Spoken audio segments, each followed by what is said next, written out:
All right, Coach New, welcome. Thanks for joining us, and congrats on winning the West Division title. And as you head to Detroit, we want to just get an opening statement from you on what it means to make this title game and how excited you are for Friday night. Yeah, well, thanks for having me. Obviously, it's a great opportunity for our program, especially these 22 seniors who've been through a lot of growing pains over the last several years. Really proud of just the hard work that's been put in. Back in 2017, we certainly had some ugly losses, but guys continued to stay positive, continued to work hard. We continued to close the gap yearly.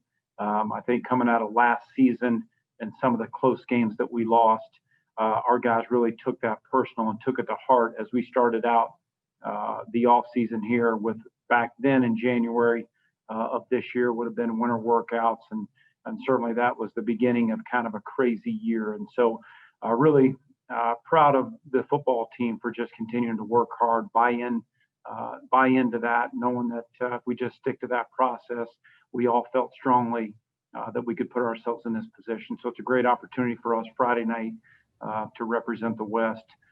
Buffalo is a great football team. Got a lot of respect for Lance Leopold. He's done a tremendous job with that program. I look up to him. Have a lot of respect whenever we have a chance to get together, whether it's Mac Media Day, whether it's off-season meetings. Have a chance to interact with him quite a bit. Big fan. Proud of him and the job that he's done because he's done a tremendous job with that program. But looking forward to competing on Friday night. Thank you very much. And first, we will go to Justin Cohn from the Fort Wayne Journal-Gazette. Justin, your microphone is open.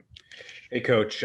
Could you talk a little bit about Curtis Blackwell and what he's meant to you guys, especially transitioning to tackle this season? Yeah, Curtis Blackwell is one of those young men that was thrown into the fire early in his career as a true freshman. He started every game since, and one of the more unselfish, hardest working players that I have ever had a chance to be around. He made the move to right tackle this offseason to have the chance to get the best five guys on the field on the offensive line. And that's a credit to him because of his versatility and ability to play different positions. But, we had some, young men that probably fit the guard profile more so than tackle, and Curtis can play both. So he made that move. That Danny Pinner played right tackle for us a year ago. He made that move and embraced it, worked extremely hard at it.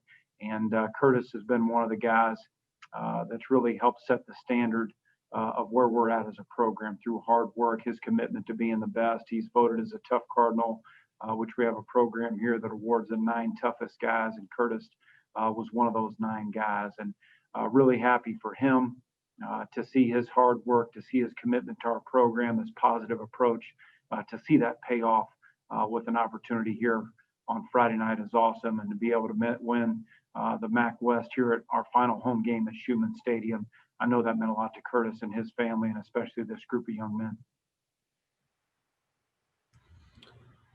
Next, we will go to Alex Shear. Alex, your microphone is open. Cool. Hey, Coach, congratulations on making it to Detroit. Awesome to see you guys had such a great season. My question is for you. You played in the MAC championship back in 1993.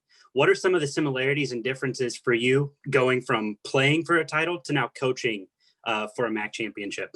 When I was here at Ball State, there was not a separate division. There was not an East and a West. We just, through our play and through having the best record in the conference, we won the MAC championship. And so, I was having a discussion through text message today with our president, and he talked about making sure that we take the time to, enjoy the hard work that we put in here. And I told him I learned my lesson. In 1989, I was a true freshman here at Ball State, and we won the MAC championship. Went to the California Raisin Bowl.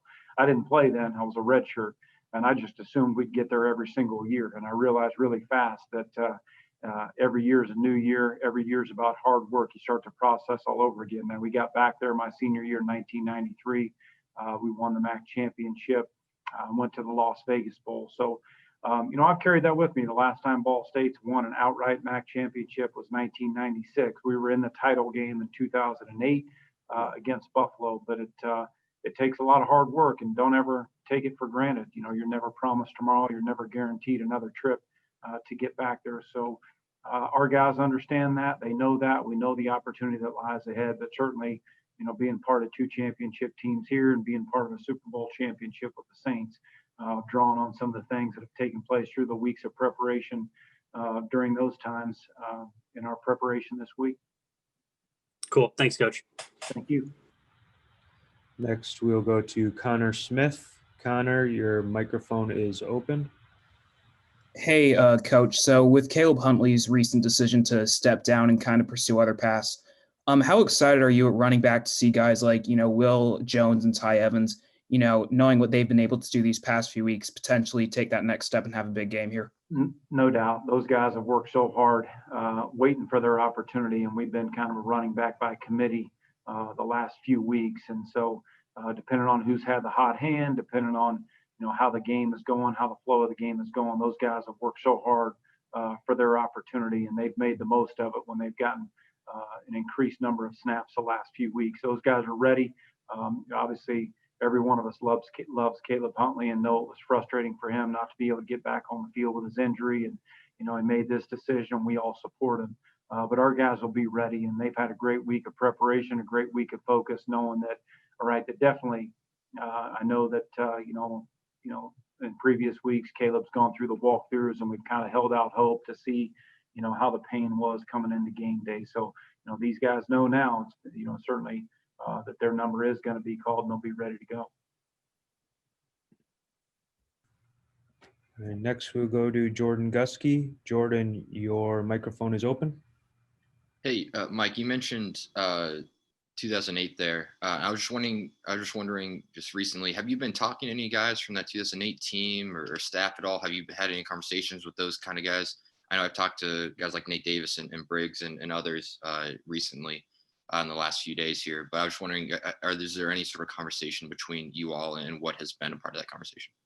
Well, I've had some interaction with those guys. They've been awesome, reaching out through text messages. Obviously, right now with not having any visitors or having anybody at games, my interaction with them has been through text messages, and they've been awesome as far as supporting the program, making sure that all of our players know that they've been following along. We had a great motivational video, last Friday night here before the MAC West Championship game. And so those guys all took the time to submit a video to our SportsLink staff here at Ball State, which is tremendous. And they put together a great video with messages from players of all eras here. But there has been certainly quite a few guys from that 2008 team that have reached out, making sure that all of our kids know they're watching. Thank you. Thank you. Once again, if you have a question for Coach New, please use the raise hand feature. We'll go to Steve Helwick. Steve, your microphone is open. Hi, Coach. This team hasn't even gone to a bowl game before, and they just climb up to 5-1 and go to the MAC championship. Was there a point either last year or this year that you knew that this rapid rise was possible?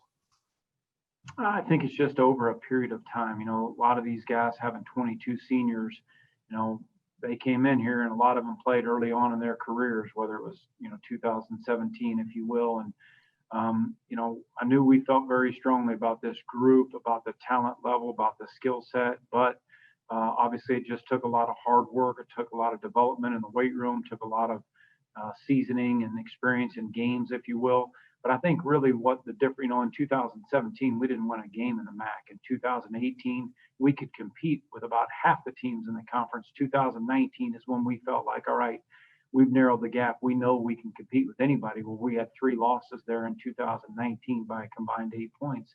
And that didn't sit well with any of us, with any of our players or our staff. And so we knew in order to take the next step, we felt like we had the confidence necessary. Now it was time to deliver in those close games. So I think going into the off season, again, starting in January, when at that time was a normal off season approach with winter workouts, and that quickly changed when COVID hit. But our guys knew then that, the mindset for us was Detroit or bust. And that was the mantra that was established way back in January. and our guys worked with tremendous focus and tremendous energy every single day, knowing that our goal was to win a MAC championship, and we put ourselves in that position. Next, we'll go to Rachel Lindsay from the Buffalo News. Rachel, your microphone is open. Hi, Mike. Thanks for joining us this afternoon. You're facing an offense that is very dynamic, especially in the run game. How do you have to prepare for not just facing possibility of Jarrett Patterson, but Kevin Marks as well at running back? Yeah, there's no doubt. When you're talking about the top scoring team in the nation, these guys, Coach Leopold's done an unbelievable job. They got a very balanced team. I know a lot of attention goes to Jarrett Patterson, and rightfully so. When you have a 400-yard game, a 300-yard game, and over 1,000 yards in an abbreviated season, that's pretty remarkable as far as the accomplishments. But they've got multiple weapons. Not just Jarrett. You mentioned Kevin Marks. He's a great player. On any other team, he would be the guy. And obviously they split time in the backfield there. They get them both on the field at the same time quite often. But they got weapons outside too on the perimeter, receiver. They got a great tight end. This is a team that, obviously they've done a lot of their damage through the ground, but they can hurt you if they need to. If they need to throw it, they can certainly throw it. They've shown that they can do that. So it's a great challenge for our guys. And, we've worked all week long. We've studied our opponent and put a great game plan together here. And it's going to be a great challenge Friday night. Thank you. Okay, we will go back to Connor Smith. Connor, your microphone's open. Hey, Coach. So, this is a year that, I know it's safe to say that has been challenging for a lot of people out there off the field. So, just in general, what would a championship mean here from your perspective, not only for you guys as a team, but also the greater good and the Muncie community, knowing that, back this summer, some people weren't even sure if you guys were going to play this year? Yeah, that was my vision when I came and had the opportunity to come back here as the head football coach. And, I know the first few years were definitely rocky and required unbelievable patience from our administration, required unbelievable patience from those in the local community, from our alums. They're all frustrated. But I knew this was my vision, and I knew it was going to take a lot of hard work. I knew it was going to take some growing pains and some lumps and some sleepless nights. And, I refer to it often. I got a lot of scars from 2017, but I'm thankful that our guys stayed the course. I'm thankful that they hung in there together and chose to stay here and stick it out at Ball State, because I know I felt strongly that we had the opportunity and we had the team that through hard work and rolling up our sleeves that we could get ourselves into this position. So nothing would make me happier. Nothing would make this group of young men happier than to bring a MAC championship back here. It's been since 1996. What it would do for our community, what it would do for our alumni base. Nothing would make us happier or prouder to represent our university and do it the right way. Are there any further questions for Coach Mike New? If so, you can probably take a couple more if you use the raise hand feature.